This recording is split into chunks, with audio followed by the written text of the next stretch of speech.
Good evening, Rockdale County. Great to have you join me this evening on the Sunday edition of This Week from Rockdale. We got a bunch of people joining us so far. Let's go ahead and see who's here. Say hi to everybody and get this show going.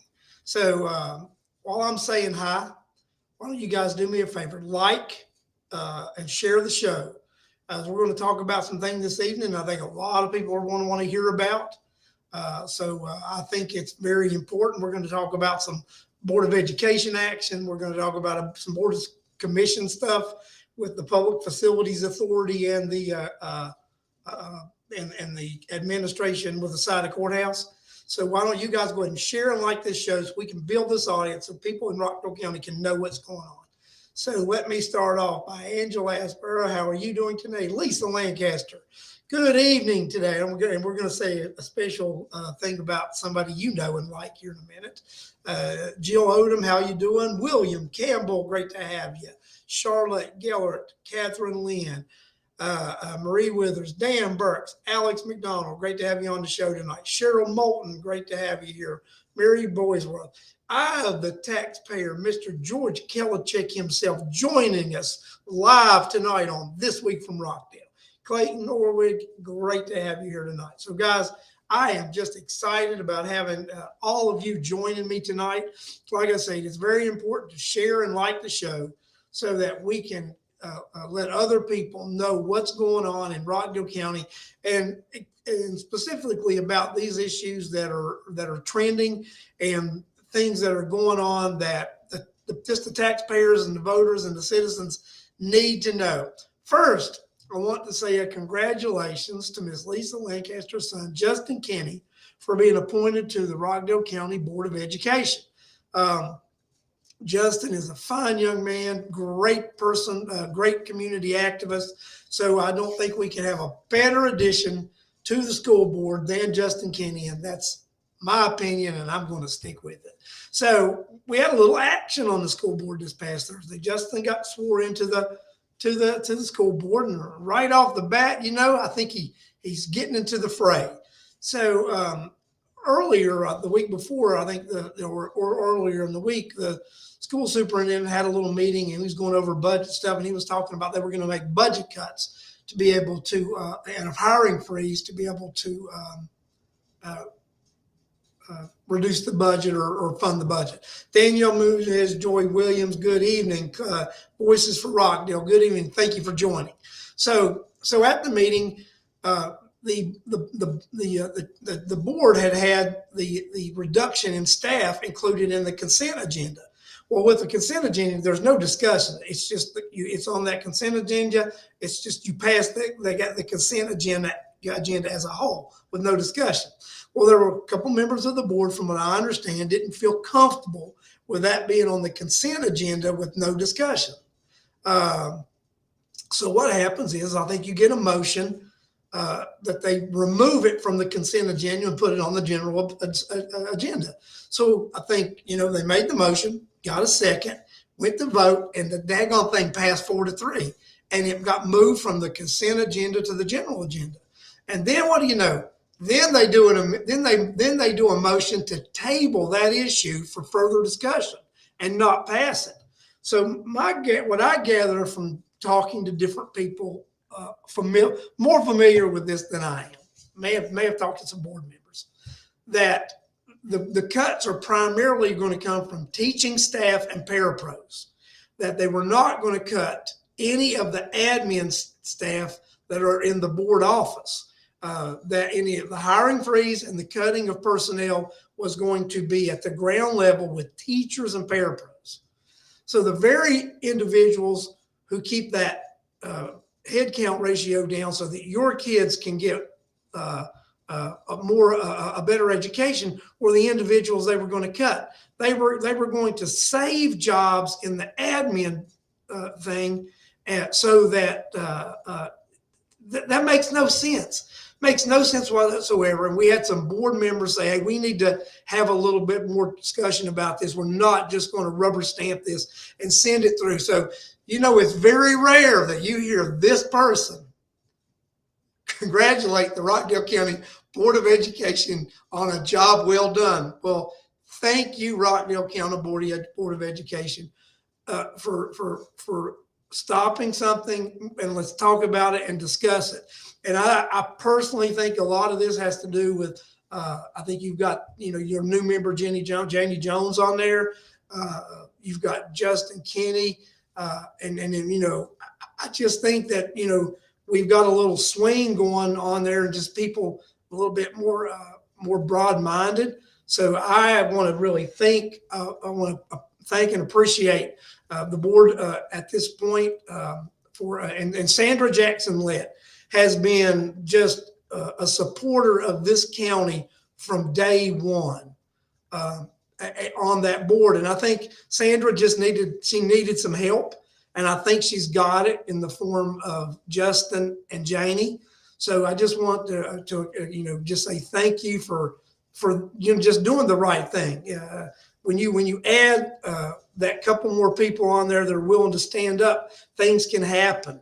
And I think we may see a change in direction on that board, and that is well needed for the citizens of Rockdale County and for the taxpayers. And we do appreciate that, and we look forward to seeing how things continue to change and mold in that government entity with the addition of new people. And with new people, you get new ideas. So so we thank their service. We thank the service of those individuals, and just to let everybody know, next year, we have 5 of those positions that are up for re-election, and I think we really need to look at replacing some of those folks that have been there, 2 and 3 terms, so that we can get some new thinkers on there, so we can get people who are willing to stand up for you, the citizen, the taxpayer, and do the right thing. So thank you, Board of Education, for doing the right thing and actually looking for what the benefits of the kids are and not what best benefits one person, the superintendent. So thank you, and let's see how this continuing story evolves over the next few months. So I want to talk a little bit right now about the Board of Commission, the Public Facilities Authority, and what's going on there. So, guys, I just started asking some questions, looking at some things, but because people have been saying they're going to tear down the magistrate building, and such, right? So we're going to tear down the magistrate building, and they think, well, that's the start of the courthouse project. Well, not necessarily. I mean, that is being done, I think, in conjunction with, in preparation for a courthouse administrative courthouse project, but it's not being funded yet by the Public Facilities Authority. These are county funds, whatever they're using to demo that building. It's not funds associated with the Public Facilities Authority, because let's just be clear about something. There is no Public Facilities Authority as of this date. That entity does not exist yet. Legislation was passed in 2022 that authorized that authority. The governor signed that legislation into effect in July of 22. But as of this date, that authority has not been put together. So when that authority is put together, and I've got the legislation over here on this screen, and I'm looking at it. So when it is put together, the chairman of the Board of Commission will appoint one person to that authority. The remaining members of the Board of Commission will appoint one person. That is 2 people. The chief Superior Court judge, who just sat on a courthouse task force, will appoint 2 additional members to that board. And the district attorney will then appoint 1 more member, which will make a total of 5 members of a Public Facilities Authority. So remember, guys, this authority does not exist yet. And this authority will be the authority that will be issuing bonds at some point to fund an administrative courthouse facility. Now, I want to go over a little bit of language that's in this legislation. I'm going to talk about the bonding process and some of the language and the bonds that are going to be issued, and some limitations and restrictions for the bonds. So one thing I want to talk about is the life of the bond. These bonds can only go through January 1 of 2065. January 1 of 2065. So they have to be issued by January 1 of 2025. Because the bond cannot exceed a 40-year life.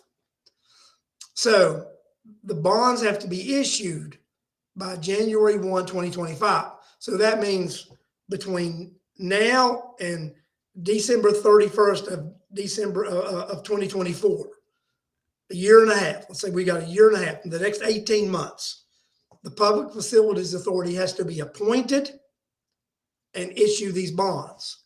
Now, when the Public Facilities Authority is appointed, there are a couple of steps that they are mandated to do by law. So they have to do a resolution that actually states what the bonds are going to be used for, and then they have to vote to issue the bonds. But before they can do that, they are required to have a public hearing.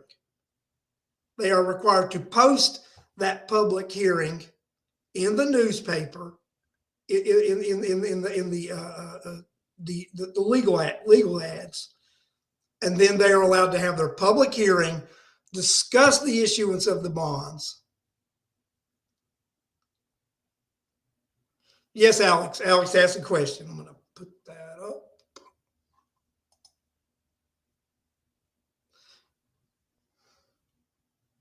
They can always issue them under 40, but the bonds can't be any more than 40 years, and the bonds can't exceed the life of the authority. The authorities is to be disbanded or dissolved by January 1 of 2025, and it also says the bonds can't exceed the life of the authority. So whatever bonds are issued can be shorter, but their life can't be any longer than January 1, 2025, because their life can't exceed the life of the authority. So that's the way the legislation reads. So we've got that. Then in the legislation, it states what type of bonds are going to be issued. And this is where I find this fascinating, because this comes down to exactly what I've said all along, that these bonds are the wrong type of bonds. Not certain if this legislation is actually legal. 65, yeah, you're right. It's 65, Bill, my bad. So, but it's 40 years. January 1 of 2025 to January 1 of 2065. They could feasibly issue 10 or 30-year bonds, yes. But the bonds cannot exceed 40 years. So the revenue bonds that are to be, the bonds they are authorized to issue revenue bonds. They are not authorized to issue general obligation bonds. They are only authorized to issue revenue bonds. So what is a revenue bond? So a revenue bond, they're considered actually risky, and they are risky. They're much riskier than general obligation because they can only be repaid with funds that are generated by whatever it is you're financing. And that's actually stated in the legislation too, that these are to be self-liquidating bonds. And what is a self-liquidating bond? It is a form of a short-term intermediate credit instrument that is for the rapid repayment of money generated by the assets to be purchased. So, and then in the legislation, it says the authority shall adopt a resolution authorizing the issuance of revenue bonds, and such a resolution the authority shall determine that the project financed or refinanced with the proceeds of the revenue bonds is self-liquidating. And self-liquidating means that it is able to pay for itself. That the entity will generate revenue to pay for itself. So we've gone from, like I always call this, an administrative building, an administrative project with a side of courthouse. Because if we all remember back in 2018, this was touted as a courthouse facility, a judicial need. We have surpassed that. They just have shot right by that and not even pretending anymore. This is an administrative need with a side of courthouse. This is exactly what they're doing. And I find it amusing that they're doing this. And then the authority, the majority of the votes on this board that's going to issue these loans for whatever they decide to do. And this is what you got to remember. The authority could actually circumvent the county and put forward a resolution to issue bonds for something because the authority is an entity on its own.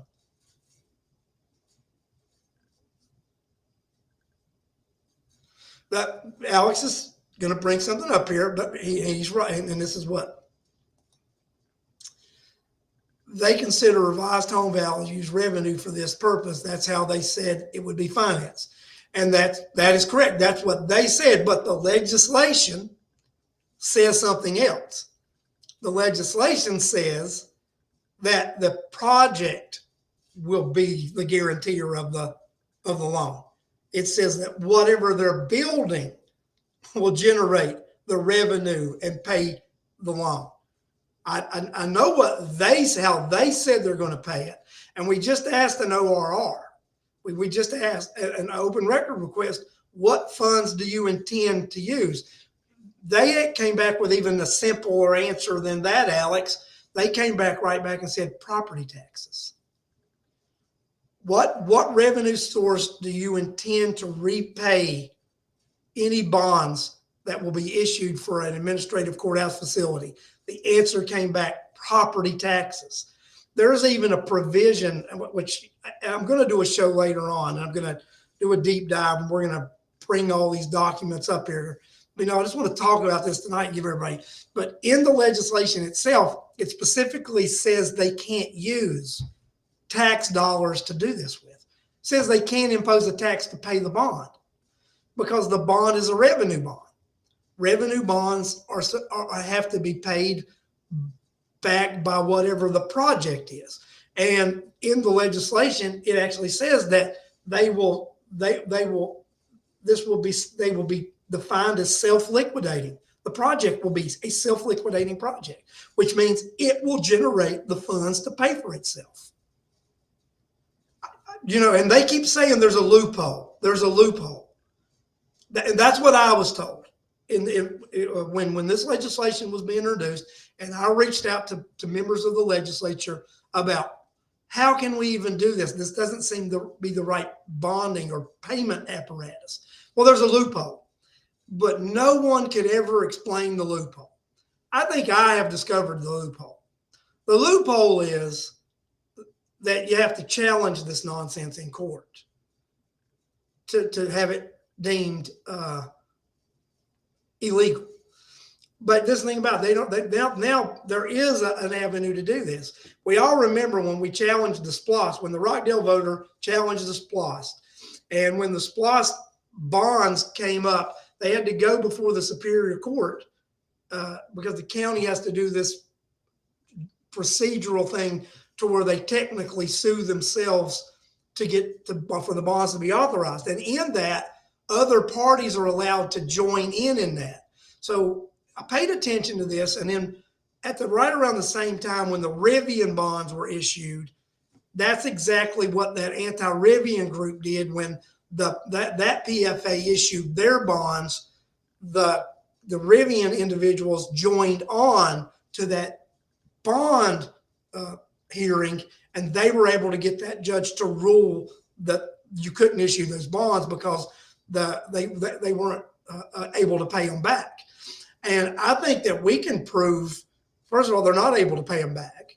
And second, they don't have a clear source of revenue to pay them back because they're not allowed to use a tax to do that. So let's just talk about, Alex, your original thing, what they said, and this is what they said. They were going to use the value of our homes, those monies. Well, there's only two ways to actually recognize any of that increased value of a home. One, you sell your home. Two, increase property taxes. The legislation says you can't pay back this loan through taxes. It says that it can only be paid back because it's a self-liquidating thing, that whatever the project is, whether it's financed or refinanced to be deemed self-liquidating, then it has to generate a revenue source to pay the bonds. This project can't, a county admin building and a courthouse you're going to renovate does not generate funds to pay back revenue bonds. And we're not doing general obligation bonds, which they would be allowed to pay out of the general fund.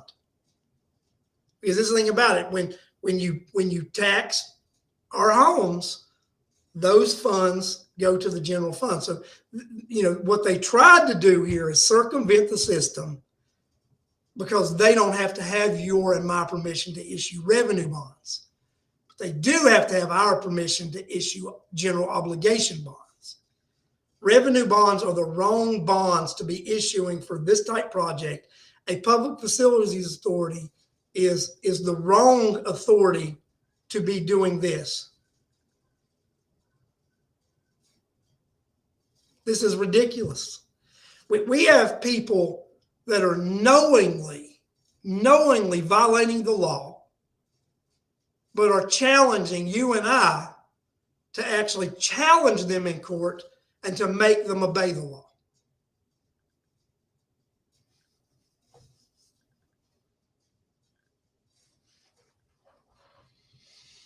But that's what's going on. It is actually illegal for them to use your property values to pay this. It's illegal for them to use your tax dollars to pay revenue bonds. The project must pay for itself. Guys, and what I am so upset about this is we had Brian Strickland, our representative at the time, who was chairman of the Judiciary Committee, who was leaving Rockdale County, knew he was leaving, and he sold us out. So why did he do that to us?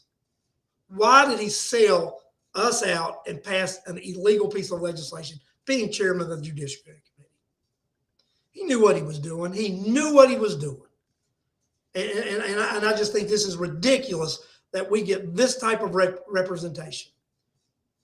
Then this year we asked for an expansion of our Board of Commissions so that we maybe can stop this kind of stuff. We ask for an expansion of our Board of Commission.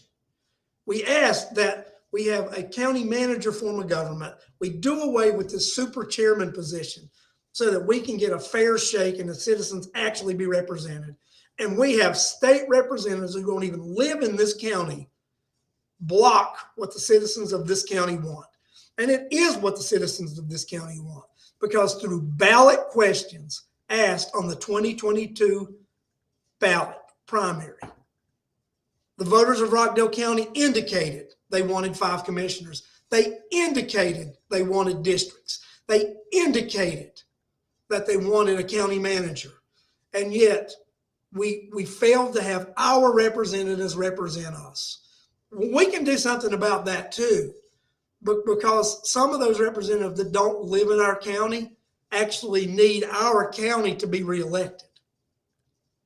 And you as voters can make something happen big time with that, because you can be impactful and you can vote in that Democrat primary. Because let's just face it, local elections are really, political parties have nothing to do with local politics. It's all local issues that are not grounded in these national and state divided issues. The local issues come down to property taxes, that they come down to your infrastructure, which really have nothing to do with Democrat, Republican, Independent, Green, Libertarian. It does have something to do with green. It's your money is what it comes down to. I'm going to tell you, in Rockdale County, we don't have a money problem. We have a spending problem.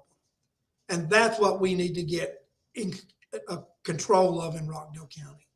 We need to get this taken care of. Rockdale County, we can make a difference. We can do something that is rarely done. We can take charge of our own destiny. We can take care of our own destiny. And at the Rockdale Voter, we're going to start educating the voters of Rockdale County on how you can do that. And that's by participating in the May Democrat primary in Rockdale County.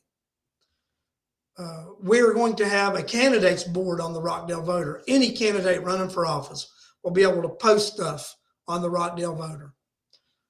Now, the Rockdale Voter, we have an editorial board, and we're going to be able to comment, make any comment we want on any candidate running for office in Rockdale County. The Rockdale Voter at some point will end up endorsing candidates running for office in Rockdale County. We will not be doing statewide endorsements. We will not be doing national endorsements. We will not be doing any endorsements other than individuals who represent Rockdale County on a local basis. Now, that will be our state representative. So when I mean state offices, I mean statewide offices. We will not endorse governors, lieutenant governors, secretary of states, any kind of general state office, but we will be endorsing candidates that will represent us at the State House. It's time that we have a group in Rockdale County that's willing to stand up for you, the citizen, and guide you to who's going to represent you. It's not just enough, in my opinion, for me to come on here every week and complain about these individuals. But I've got to help lead you in a direction away from these individuals. And the way to do that is to vet other people running for office and to make you aware of why they're a better choice and why we need to go in that direction. Would like to let you guys know tomorrow night there will be an event over on Railroad Street at Mr. Ahmad is having an open house where he'll be running for chairman. So you can go to his Facebook page, Mr. Ahmad's Facebook page, look that up. I think he's got a website, but that'll be from, I think, I had a poster up last week, and I'll try to find it in a little bit.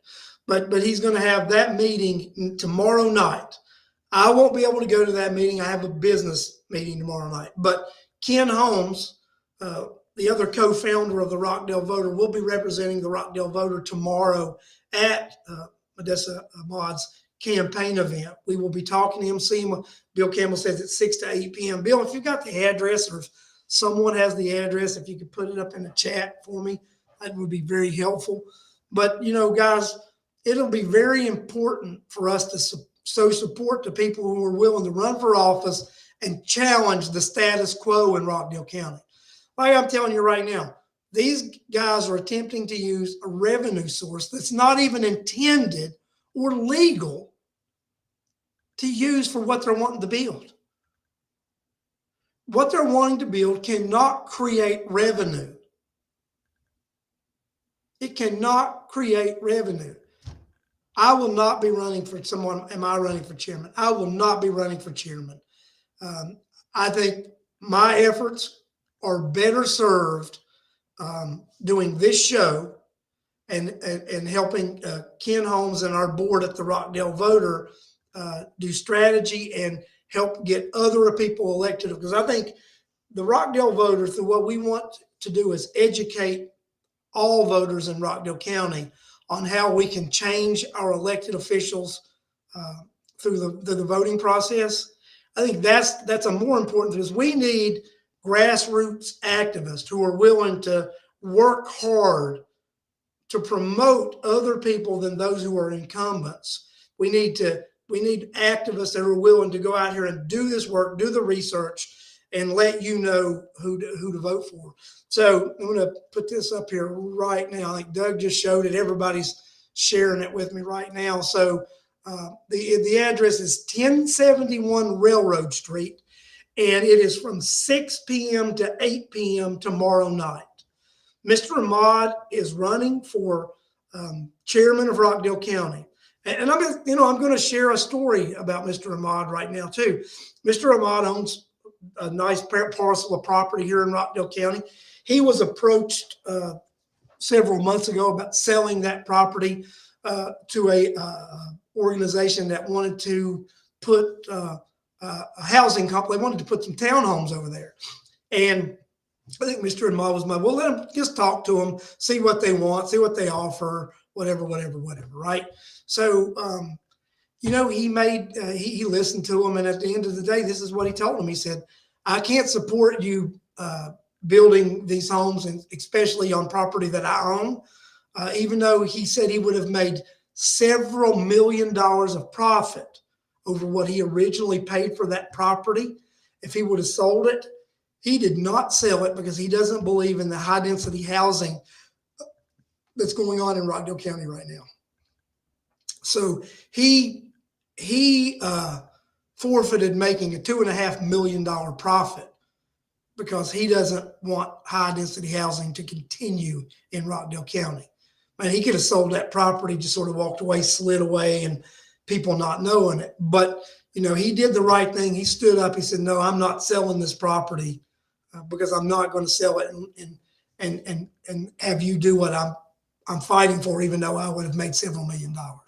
So I applaud Mr. Ahmad for that and his sacrifice, because that is a sacrifice. Because how many of you would have sacrificed $2.5 million?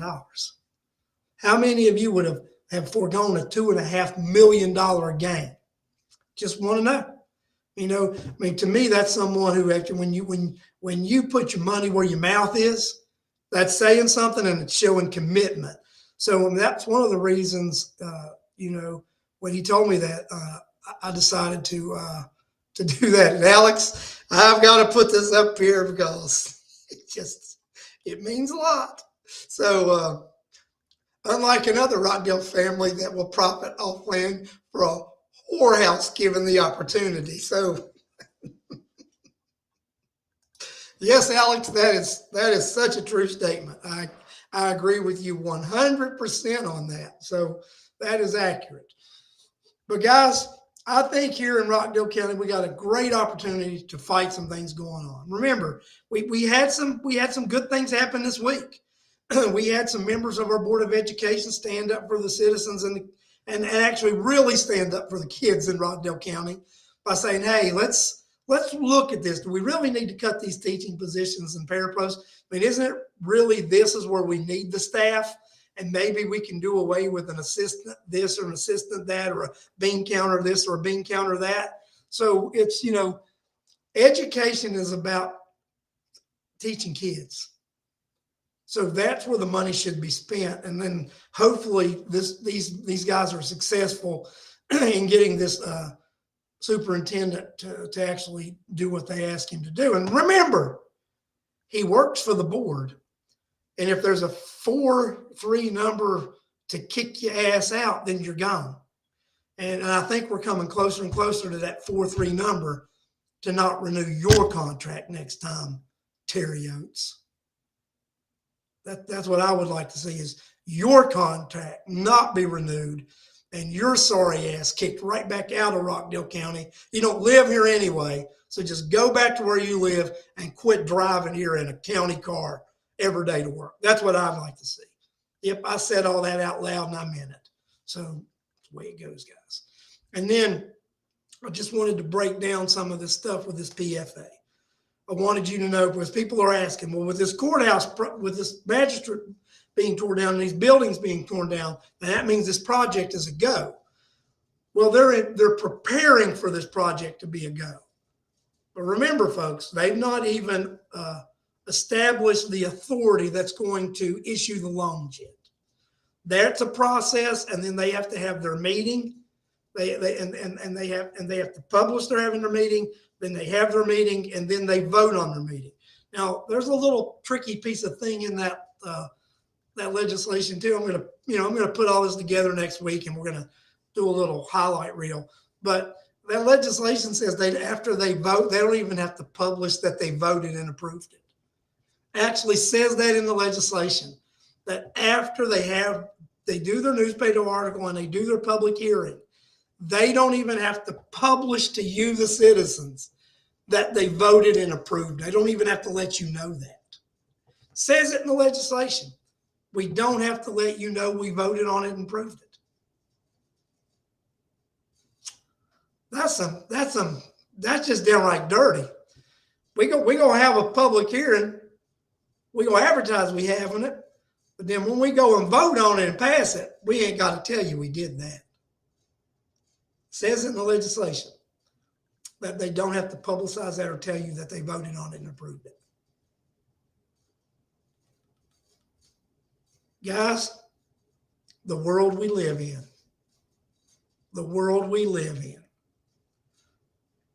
I thank each and every one of you for joining me tonight. I've been on here, I think, long enough, taking up enough of your Sunday evening. It's time to get back to work tomorrow to the normal grind. There are those of us who work, I'm not going to say I work 40 hours because I don't. I work 70, 80 hours a week. So there are those of us who work many hours a week, and we still find time to make sure you're informed and we fight for your rights. So join me here next Sunday at 8 p.m. and we'll talk about more things that are going on in Rockdale County. I'm going to break down this PFA thing a little more. I'm going to put some of this legislation on the screen and do a share so that you can see it. I'm actually going to tell you how you can go find this piece of legislation.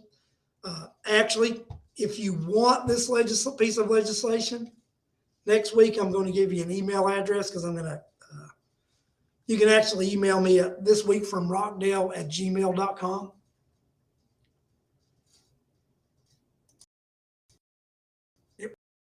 Email me at weekfromrockdale@gmail.com, and I will send you a PDF copy of this bill, of this legislation. I'll send you a PDF copy.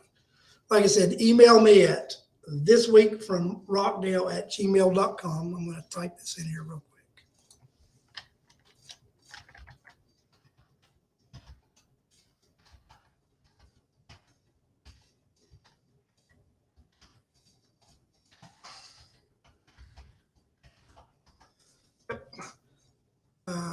This week from Rockdale at gmail.com. I'll show it now. The wrong one. Here we go. This week from Rockdale at gmail.com. If you email me at thisweekfromrockdale@gmail.com and request a copy of the PFA legislation, I will send it to you. But I'm going to go through and I'm going to digitally highlight some specific things that you really need to pay attention to. So you will get a digitally highlighted copy of this legislation. Again, thisweekfromrockdale@gmail.com. And I will send you a copy of this. And I won't probably start sending this out till Tuesday, because I got a meeting tomorrow evening, and I probably will take some time tomorrow morning to make the edits to this, the highlights to it, not editing, highlighting. I will do some highlighting to this. So Tuesday, I will start responding to your request and send you copies of this PDF legislation that'll be highlighted. So again, send your request to thisweekfromrockdale@gmail.com, and I will send you a copy of this PFA legislation. Guys, I want to thank each and every one of you again for joining me tonight. I know together we can make a difference, we will make a difference, and we will reset Rockdale. Thank you, and I will see you next Sunday at 8 p.m.